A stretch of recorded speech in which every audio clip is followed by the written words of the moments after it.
Residents in Rantau Panjang, Kelantan kept a watchful eye on the situation as authorities issued a second flood warning, even though floodwaters were starting to recede.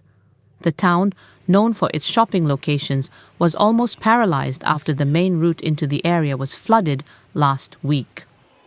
35-year-old local resident Siti Noor Shafina said she had to walk for hours with her baby to reach the evacuation center. Sampai kat pinggir dah. Air memang cepat, memang derah. Memang takutlah kalau tengok tu. Sebab air naik cepat kan, takut lagi banyak tak boleh nak tubik, takut terkepung. Baik tubik gitu. She also said there weren't enough tents to accommodate everyone at the evacuation center. Memang ramai sangat tahun ni. Sampai bucu-bucu tangga pun ada orang duduk belakang. Tak muat. Kemah pun tak cukup ke sebab ramai sangat. Another local resident, 63-year-old Muhammad Anis Arifin, reflected on the scale of the disaster. Kali ini rasa takut juga lah, takut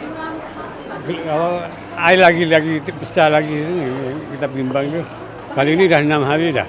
Hujan lagi, takut banyak naik lagi air.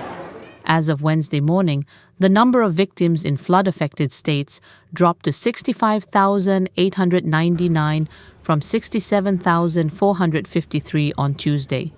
Some residents have begun returning to submerged homes during the day to clean up as floodwaters recede.